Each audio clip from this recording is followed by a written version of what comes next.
In this video, we will be talking about Ronald Reagan riding a dinosaur and firing an Uzi, as well as Alexandria Ocasio-Cortez's Green New Deal that actually was forced into a vote in the U.S. Senate. And Jason, can you do a drum roll? Can we find out the results here of this Green New Deal and the vote? Let me get a vote in the drum roll, Jason. Come on, I know you can do one. You lose. That's pretty much. I'm not drum rolling.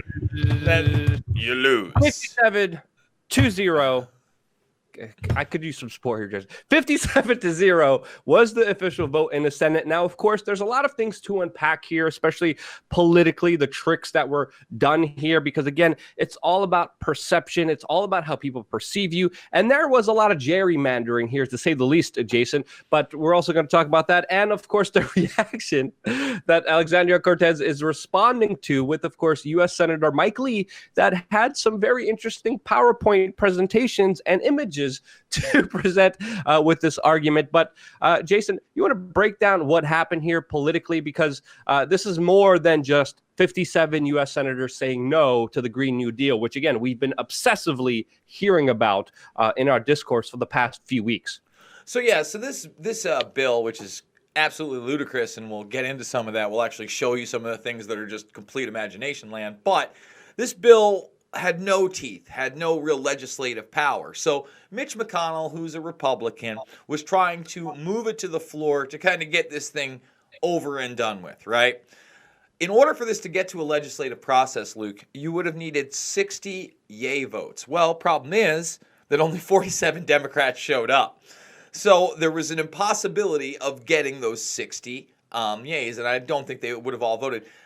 In light of that, think about this. They only got 43 votes of present, and they got no yays. So that means 4 people didn't vote at all that were Democrats. They couldn't even get everybody to just say present at this bill. So Jason, let's really quickly just explain everything. So the Republicans forced this because they wanted a clear victory in the Senate where they hold the majority. They wanted the public perception.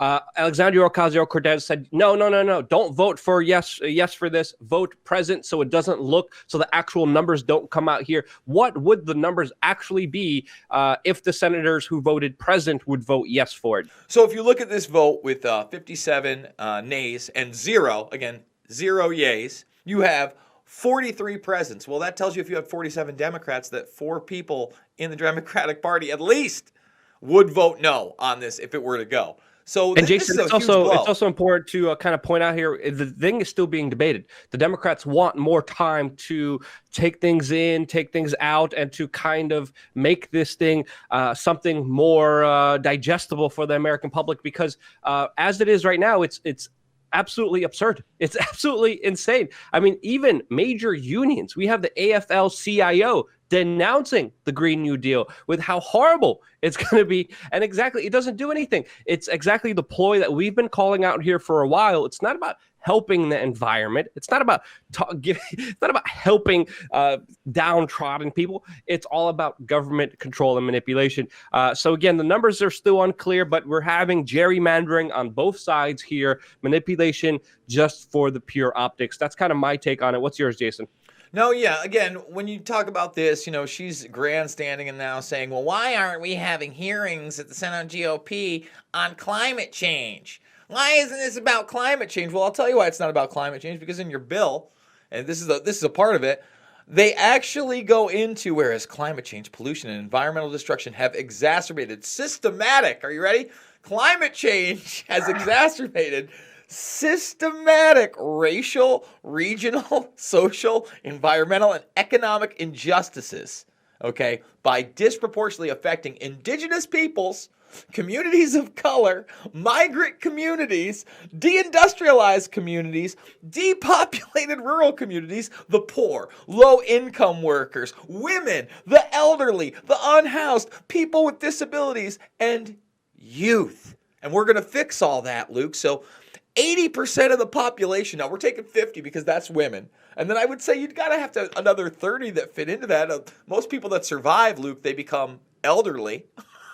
That's another huge chunk of the population. I mean, this is the most insane 12-page bill if you actually take the time to read it. And that's why, Luke, I really enjoyed. Wait, hold on. It's literally like a kindergartner just rewrote the Communist Manifesto. I mean, there's no way you're going to get free college, free healthcare, and this identitarianism passed with the majority of U.S. representatives behind it, unless they strip away almost all of those crazy lunatic ideas that Alexandria Ocasio-Cortez is pushing. There's no way this thing will ever pass. And again, we have to reiterate here, Republicans pushed it, Democrats tried to save face, but in reality, again, the bigger takeaway here is the majority of Americans, the majority of U.S. representatives are not for this. Major unions that are seen as bastions of the left are not for this. And of course, this is bringing a lot of opposition, including from the senator from Utah, Mike Lee, which you're going to introduce now. We're going to watch a little clip of. Yeah, this stuff is just pure gold, man. I mean, I got to tell you, I don't know much about this guy's policies there, Luke, but this was hilarious. We're just going to play you some of the excerpts and break it down. But just so you know what you're looking at Ronald Reagan riding a velociraptor with a rocket launcher strapped to his back while firing an automatic weapon into the Cold War as Old Glory is torn in the background. So, Mike, what do you got to say about all this?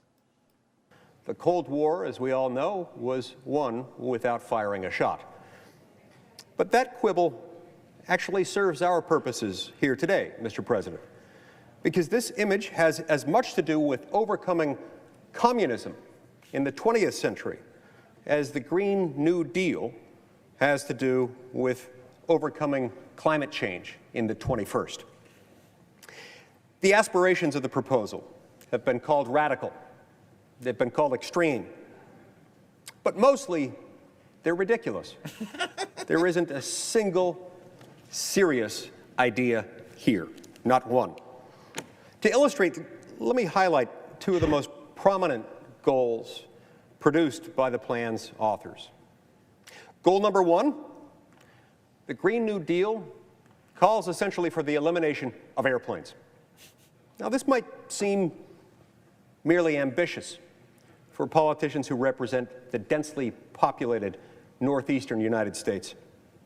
But how is it supposed to work for our fellow citizens who don't live somewhere between Washington, D.C. and Boston? In a future without air travel, how are we supposed to get around the vast expanses of, say, Alaska during the winter? Well, I'll tell you how.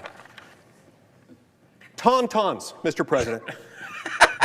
This is a beloved species of reptomammals, native to the ice planet of Hoth. Now, while perhaps not as efficient in some ways as airplanes or as snowmobiles, these hairy bipedal species of space lizards offer their own unique benefits. Not only are tauntauns carbon neutral, but according to a report a long time ago and issued far, far away, they may even be fully recyclable and usable for their warmth, especially on a cold night. Can we just stop it there? Because it's just such gold, right? I mean, He clearly is a Star Wars fan. Hey, good for him. That's He's one of those Star Wars nerds, but there's something to say about just the absurdity of it and matching that absurdity with the Green New Deal. I think absolutely brilliant. A lot of people are talking about it, and they're talking about it because it resonates with people. Because, again, these major talking points of the Green New Deal are something that the majority of people are not for. They're not for more government. They're not for more control. They quite are the opposite of that. But the mainstream media, even the New York Times just wrote a piece. People actually like the Green New Deal. Again, just trying to have you perceiving that, yes, this is something that we all should agree. This is the cool, trendy thing. Let's all go aboard on it. And in reality, it's holy cow, more government boots stomping down your face. That's my take on it. What about yours? And do you want to close it off, Jason? Again, when you have such gold on the congressional floor, my friend, it doesn't get much better than that. So I'm glad he pointed out the absurdity. I encourage people to read it for themselves, and you can make your own decisions, but he's not wrong. I would say this, though, Luke. For instance, what would they do? I think that we do need a new transportation system. I think the push of maglev trains, that's actually a real thing. However, the way it's proposed in these Green New Deals, packaged with Listen, we're going to right the wrongs of all women, the elderly, indigenous people, and yada, yada, yada. I mean, it's laughable crap, guys. Well, it's identitarianism. I don't like using that word. Anyway, folks, we're doing 4 videos between the backup and the regular channel. If you are not subscribed to We Are Change or Pulse Change, please, please, please hit that subscribe button. Smash those thumbs up. Make sure to ring those notification bells. And most importantly, get your tauntaun from Hoth. I kid. You want to be the change you want to see in the world. Thanks, guys. Drum roll, Jason. Drum roll.